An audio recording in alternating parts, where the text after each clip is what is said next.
Richard Cross, Brian Haydad, Michael Borky, thanks for being with us this afternoon. So, Kane Womack, and that's a name that you probably recognized. He spent time at Ole Miss. His dad was Dave Womack, and Kane was GA at Ole Miss when his dad was the defensive coordinator. He followed Tom Allen to Indiana. I think there was a stop before that, but it was with Tom Allen in Indiana.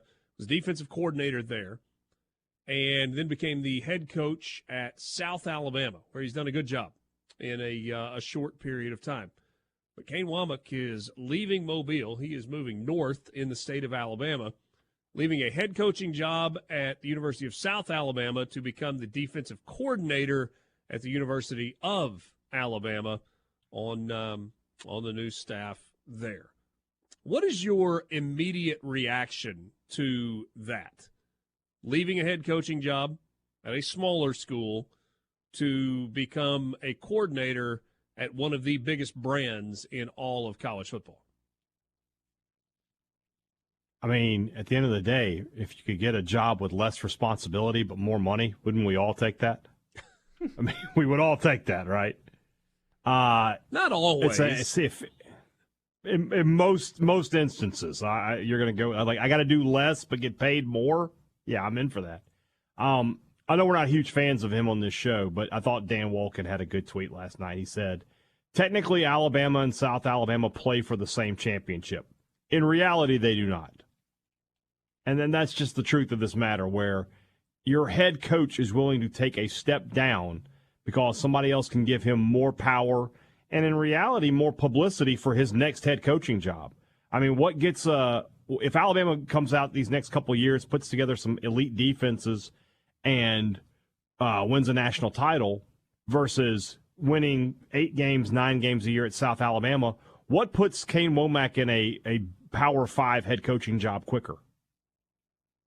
I feel like it's the former there. I feel like being successful at Alabama would probably do that. I mean, look at John Sumrall. He's had great success at Troy, but he's at Tulane. He bumped up to Tulane. He's still not at a Power 5 school. So, that tells you something about the sport that we love. It's deeply flawed, but maybe that's why we love it.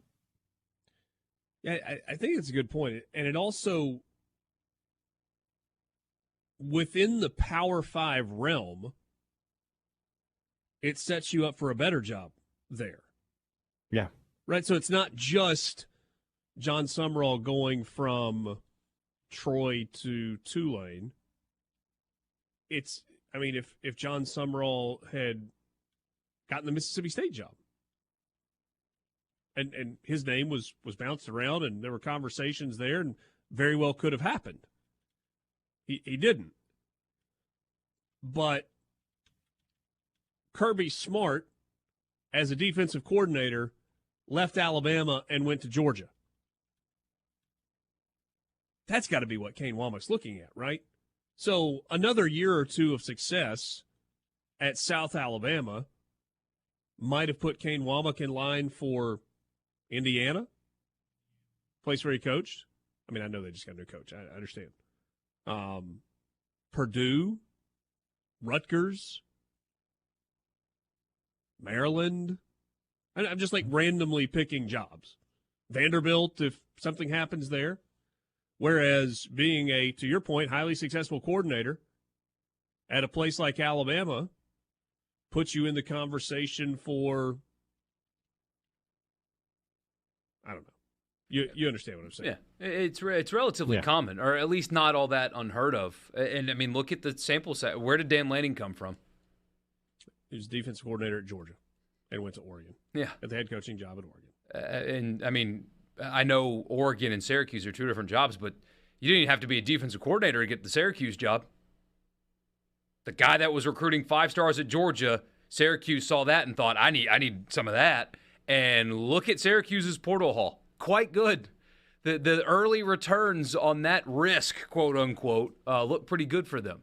It puts you in a spot where you get to be choosy about your next job and what that could do to catapult you farther into your career versus feeling like an opportunity comes along and I know that's a hard job. I know that's maybe an almost impossible job, but I've got to take it. Mm-hmm. right? So who would be the best example there? It's Mike Elko, right? Mike Elko is the defensive coordinator at Texas A&M, chooses to take the Duke job, sees that as a place where he can win, wins, and then gets the head coaching job at Texas A&M. And that happened in a 3-year window. Is that right? I think it's 3 years? Yeah. Yeah. No, 2 complete seasons at Duke. Yeah, but I said 3 years Right. after he left College Station, he's back there as the head coach. Yeah. And, for some reason this bothers some subset of Ole Miss fans, but look at what's going to happen eventually with Pete Golding, whether it be at Ole Miss or somewhere else. His next job is a head coaching job at the Power 5 level. That is his next job. He didn't have to. He didn't have to follow John Summerall at Troy to get his. He didn't have to do any of that. Pete Golding's next job, whether it be at Ole Miss or somewhere else, will be a Power 5 head coaching job. And by the way, there's nothing wrong with those opportunities No. at Troy. If you want to be a head coach, like I want to be a head coach, you can take one of those jobs. They're always going to be available as a coordinator at a big, sexy Power 5 job. And, hey, Dad, have you seen a salary number? I mean, he was making about $750, $800 at South Alabama. He was above 800, yeah. So, I mean, this is probably 1.5 at least, right? You would think. At the minimum. You kind of would think. The minimum, yeah. Could be a $2 million job. I don't know.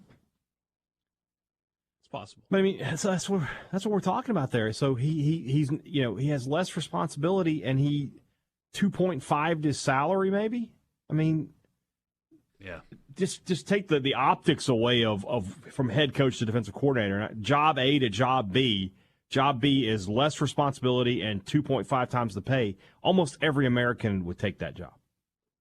So the optics of it are odd. I get it, but it makes a lot of sense when you think about it. It's a good hire, too.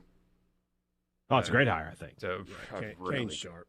really good hire for Alabama. I mean, look no further than what his South Alabama defense did to Oklahoma State earlier this year.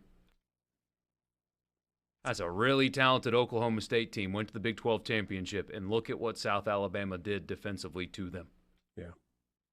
South Alabama went 22-16 in 3 years under Womack, 17-9 the last 2 years, 10-3 last year, 7-6 this year, and then got their first ever bowl victory. He's been around the game too. See, I mean, that's the thing. Kane's not just doing this where he's flying by the seat of his pants. He has been around it his entire life and has a great sounding board in his father. Not that he doesn't have lots of other people that he can talk to, but Dave Womack is a genuinely good man. He was a really good defensive coordinator at Arkansas and Southern Miss and Ole Miss and Georgia Tech. He's been around the game forever.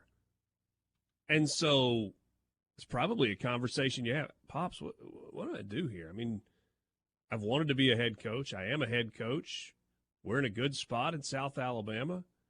Got this opportunity to be the defensive coordinator at Alabama. And then, what do you think? What do you think, Dad? What do you think, Pops? Well, now you got somebody who's been in football his entire life at a lot of different places and has watched it change and has seen how it works to go, well, these are the things that you need to look at. And they're doing it again here, Richard, real quick. Bruce Feldman reporting they're about to hire Buffalo head coach Maurice Langston as just a defensive assistant. Oh, wow. Not even as the coordinator. They're bringing in this guy. Alabama is trying to make a statement right this second that we're not going anywhere. That's what they're saying. And by all accounts, Kalen DeBoer is like a really good person, too. Like, people like him and like working for him and with him. Sports Talk